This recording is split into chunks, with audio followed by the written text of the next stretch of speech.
The hem is the finishing part of a garment. It can be anywhere from 1/4 of an inch in width to 2 or 3 inches, depending on the garment and depending on the style and shape of the edge of the fabric. We always need to do something for the raw edge of the fabric. We can do several things. We can place a row of machine stitching. We can place a row of zigzag stitching.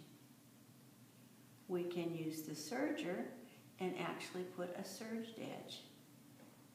Or we can turn under the raw edge and machine stitch it 1/4 of an inch.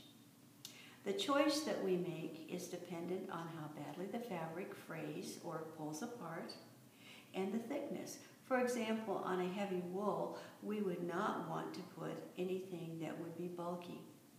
The other option that we have as well is to put a hem tape on the edge, and that is done many times with fine garments.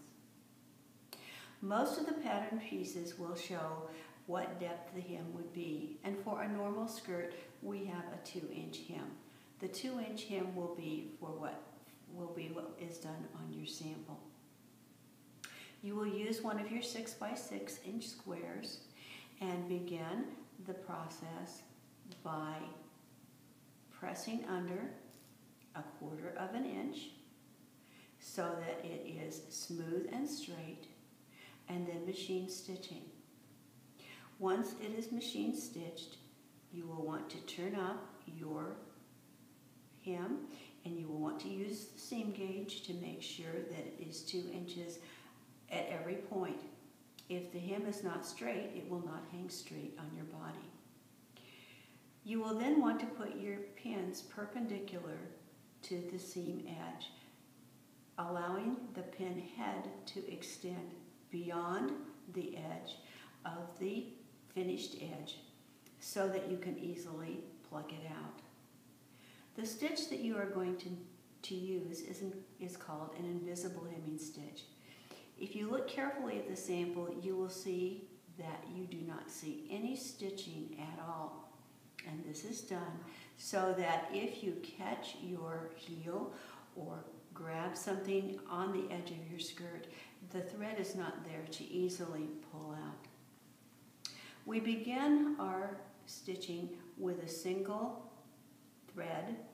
We put a small knot in the end of the thread. Many will say, why don't you use a double thread? It would seem like that would be much simpler and would stay in better.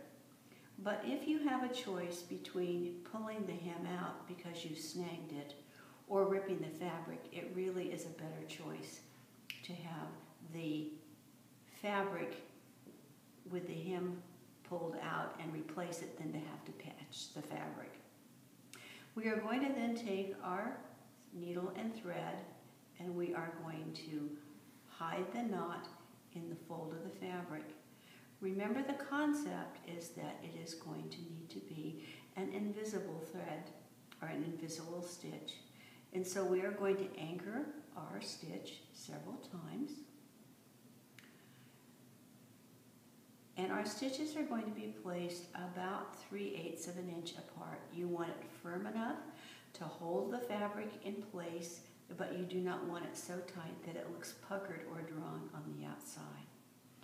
You are then going to go parallel to where your knot was taken, and you are going to pick up several threads and then float the needle into the fold, coming out on the back side of the fold.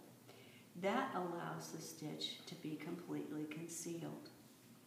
We then pull the thread down with our thumb, pick up several more threads, float it on the inside of the fold, coming out the back side. If I poke it out like this, my thread will show on the outside and will be easily caught.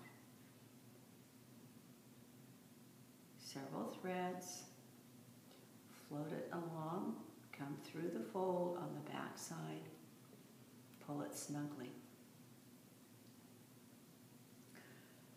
As as you are doing this, you are then going to want to flip your fabric over, and you are going to want to confirm that there is no stitching showing on the reverse or the right side of the fabric.